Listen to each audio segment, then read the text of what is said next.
Rrota e koalicionit qeverisës në Kosovë vazhdon të ngelet në baltë. Furgonet e njësitit special të policisë së Kosovës zbarkuan mëngjesin e sotëm në kryeqytet. Edhe masat e sigurisë ishin shtuar rreth objektit të presidencës e kuvendit, aty ku kryeministri i Kosovës Isa Mustafa thiri në mbledhje kabinetin qeveritar për ta shqyrtuar projekt ligjin për ratifikimin e marrëveshjes për kufirin shtetëror ndërmjet Republikës së Kosovës dhe Malit të Zi. Por as kryeministri e as ministrat e Partisë Demokratike të Kosovës nuk morën pjesë. Pas diskutimeve të partnerëve të koalicionit qeverisës PDK-LDK, ku ishin të pranishëm edhe përfaqësuesit e SBA-s, u arrit dakordimi që mbledhja e kabinetit qeveritar të mbahet pas seancës së kuvendit të Republikës së Kosovës, që do të zhvillohet të mërkurën. Pas kësaj, Mustafa mblodhi urgjentisht partinë e tij. Kohëve të fundit zërat për zgjedhjet e parakohshme janë shtuar, edhe zyrtarët e PDK-s jo rrallë e kanë konsideruar të mundshëm një opsion të tillë, ani pse në anën tjetër partnerët e tyre të LDK-s ja kanë rikujtuar disa herë pikat e marrëveshjes dhe se ata duan ta çojnë mandatin deri në fund,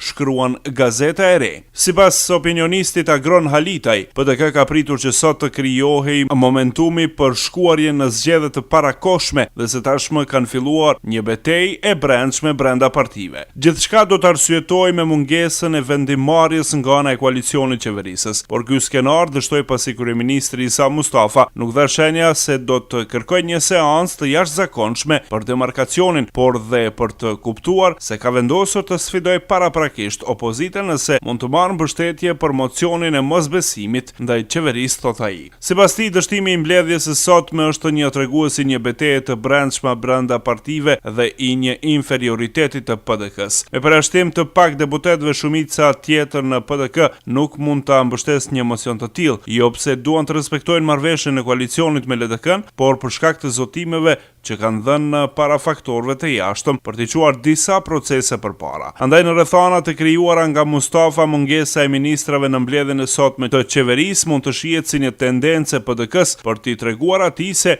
nuk mund të bëjë veprime të njëanshme, as të jap zotime para askujt, se në rast se nuk merret vesh paraprakisht me PDK-n. Veprimet që bëhen tash nga secila janë në suazat të një betejë të brendshme, se cila parti po arrin të dëmtoj tjetrën më shumë. Para se të shkohet në zgjedhjet e parakohshme, vlerëson Halitaj, drejtor i gazetës online Aktiv Press. Ndërkaq Blerim Burjani, njohësi çështjeve politike, konsideron se PDK është e vendosur për të rrëzuar qeverinë nëse LDK nuk siguron votat për demarkacionin. S'ka mbetë edhe shumë kohë për të luajtur politikisht. Gjërat duket se po shkojnë në kafundi ose zgjidhje ose zgjedhje. Përderisa për këtë telashe, përgjegjësia duket të ketë mbetur te LDK, e cila ka probleme me votat e deputetëve të vet, thot Burjani, duke shtuar se fraksionet brenda LDK-s po e vështirësojnë udhëheqjen e qeverisë. Edhe sipas analistit Faton Mehmeti, mungesa e ministrave të PDK-s në mbledhjen e sotme të qeverisë de facto është largim nga koalicioni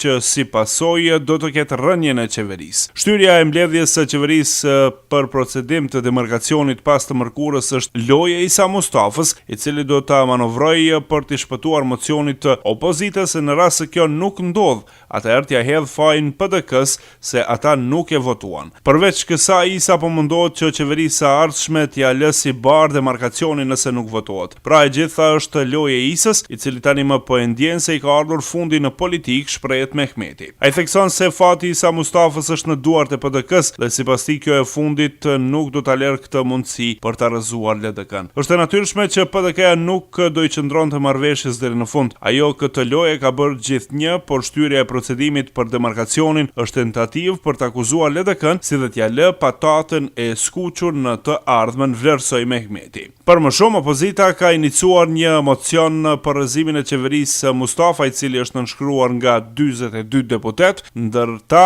edhe ata të partive në pushtet. Seanca për këtë mocion do të mbahet të mërkurën.